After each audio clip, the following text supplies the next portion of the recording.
Al Jazeera Podcasts. I'm Marthe and this is The Take. As Israel's war on Gaza continues, we're coming to you on Sundays with a weekly roundup. This week, 179 days into a ceasefire, Israel has killed at least 692 Palestinians in Gaza. Yemeni Houthis launch missile attacks on Israel. Israel expands its ground invasion into Lebanon. Israeli soldiers accused of torturing toddler. Today's Sunday, March 29. Israel has killed at least 72,268 Palestinians in Gaza since October 7, 2023. Israel and the United States continue to strike Iran in what is now the second month of the war. US President Donald Trump extended a pause on strikes against Iran's power plants, claiming the two countries were in negotiations, a claim Iran denied.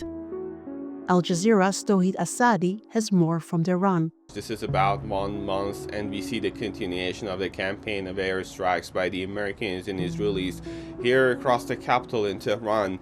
Overnight, we hear sounds of massive explosions in the eastern and western parts of the city, even though we're not sure about the places which were targeted. However, according to what we have seen over the past few weeks, it's not just the military headquarters or state-related buildings, but also now very residential areas being targeted, leaving concerning numbers of casualty. We know that nearly 2,000 people have been killed as a result of these airstrikes over the past 1 month. And of course, we know that it is not just limited to the capital. It goes without saying that in other cities such as Isfahan, we have reports about the explosions and drone attacks taking place, as well as the activation of the air defense system.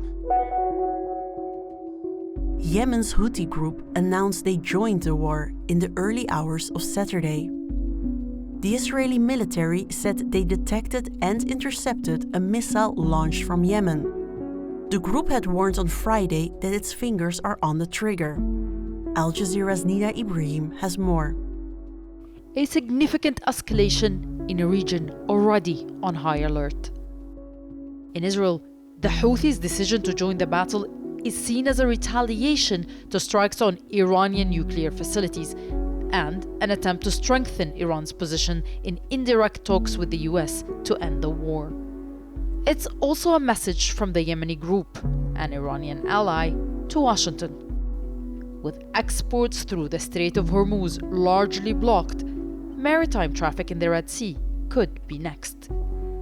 The Bab el-Mandeb Strait, an important commercial shipping route, is also used by US carriers to reinforce its military presence in the region. The Houthis have disrupted shipping before, attacking vessels in the Red Sea during Israel's war on Gaza. Water has become a daily struggle in Gaza.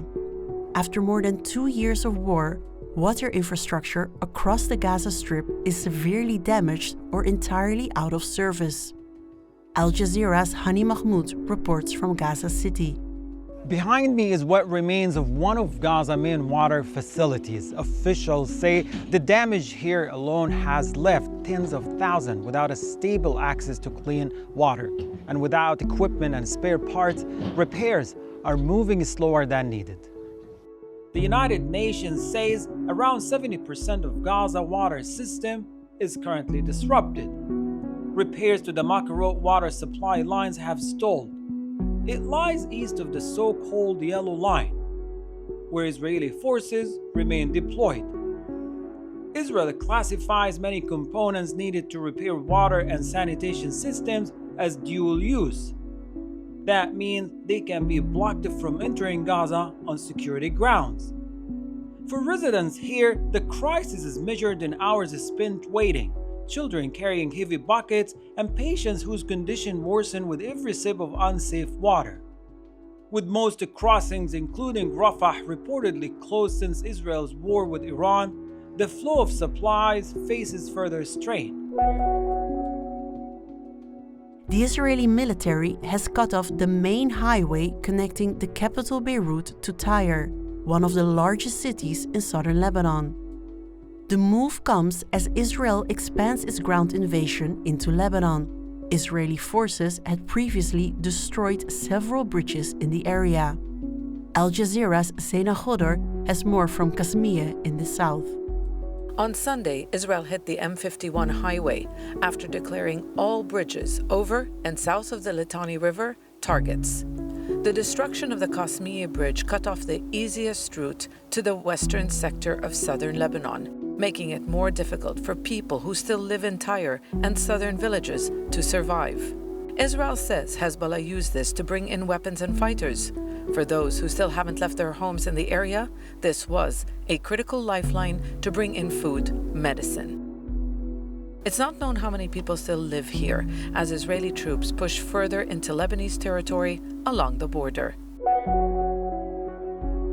The family of a 2-year-old Palestinian boy say he was tortured by Israeli soldiers. Jawad was detained alongside his father and was harmed in order to blackmail his father to share information with the Israeli army. Al Jazeera's Tareq Abu Azzoum met the family of Jawad in Deir al-Bala in the central Gaza Strip.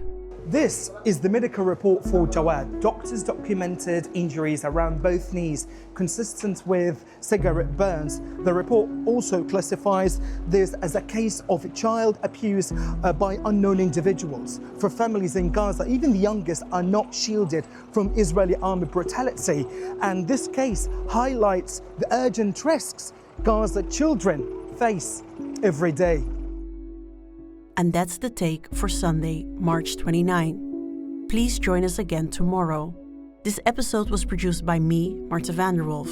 Our sound designer is Alex Roldan. And Alexandra Locke is the Take's executive producer.